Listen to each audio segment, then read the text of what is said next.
Hi everyone, I'm Ferd and welcome to my video.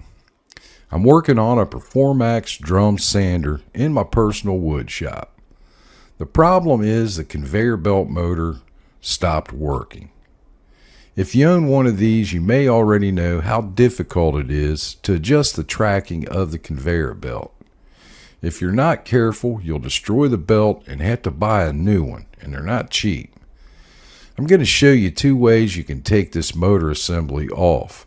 One in a way without having to readjust the conveyor belt, and the other way where you may have to do an adjustment. Let's get out in the shop, dig into it, and enjoy the video. I'm working on a belt sander. This is the Performax 1632. This is the same thing as a jet model. It has a 16-inch drum up here with sandpaper wrapped around it. This spins. It has its own motor over on the other side. That's fine. The problem is there's a motor that runs this conveyor belt. It quit. It was making a lot of noise, rattling, and then it just all of a sudden quit. It's a real easy fix, and go over there to the bench and I'll show you what I had to do to fix it. In this procedure, you need to loosen the tension of the conveyor from the outboard side. Check your manual for adjusting the conveyor belt.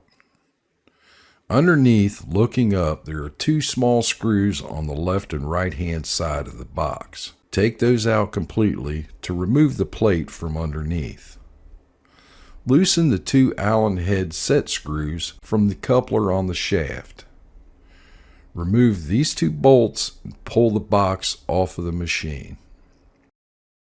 To take the box off without releasing the tension and having to readjust the belt, loosen both of these screws and take this one out like you see in the picture.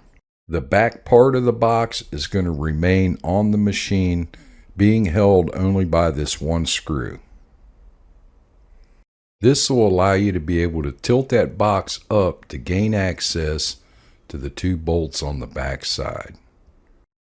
Remove the two bolts from the front as well and slide the box off. This is the complete box that holds the motor with the on and off switch and your control for the motor that drives the conveyor belt. It has a gearbox that reduces the speed and gives it a lot of torque. And this is the engine I've taken apart. Now, what happened was on this part of the motor, this magnet came loose. It lost its glue and it just came off of there. So what I did, mixed up just a little bit of epoxy. This is marine, but you use anything to get that thing to stick back on there. And then I've got these two 1/2-inch pieces of wood. It's a 1/2-inch perfect space between each one of the magnets. And I used those to space them out. This one here is okay, so I'm gonna leave it alone. If it ever comes loose, I know what to do. When you pull this out, this one here, the magnet was still stuck to this armature. And when I pulled it out, I made sure that this magnet went right back in the same way. Take pictures of everything that you're doing. That way you know that you're going to put it back together the correct way. Now also, on the other side, there's a couple of wires that I had to unplug from this board here. They go to the motor. There's a red and a black. I took pictures to make sure that when I put them back, I'm going to put them back in the correct place. So I'm going to put the motor back together. We'll slide this in there, turn it to where those gears are meshing in there. And I'm going to grab the other side where it's turning and make sure that it is turning, and it is. So I've got that. I knew that this tag was facing up, so I'm going to slide this down on there, and it has a couple places where it'll lock. The same with this. A couple of tabs on here where this thing's going to lock in place. Got these two long bolts. Put it back together. These have a hex head. You've got a spring, a brush, and then this little cap.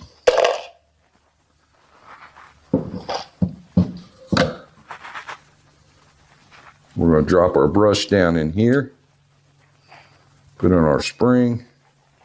This has a slot for a screwdriver. We're just going to push it down there and bottom it out.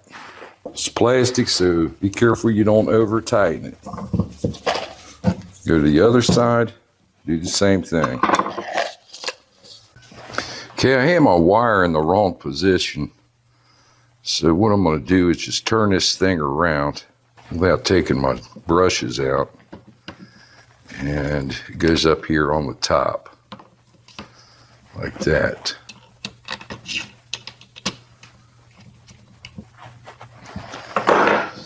Okay, now I can put this in. Get a hold of them over here. Both of these go to that circuit board. There we go. We're ready to put it back on the machine. I want to match up my wires back here. Just a picture I took. My black wire is going to go right over here next to this blue one. And the red one will go in the other spot. I'm going to plug this thing in and test it. And hopefully I don't get electrocuted in the process. Okay, let's try it. Working good. This bracket is tilted upwards like that. And the reason why is because there's a bolt that holds this back here that you can't get out unless you do that. I'll tilt it back down after I set that screw, and then I'll put the other bolt into the side of it. To finish things up, slide the coupler onto the shaft. Install the motor assembly, lining it up with the other end of the coupler, and slide it into its place. With the box tilted up, install the two bolts to the back of the box. Install the two front bolts. From underneath, install the two bolts that hold the box to the conveyor. Tighten down the two Allen head set screws. Install the bottom plate. Plug it in and you're ready to sand again.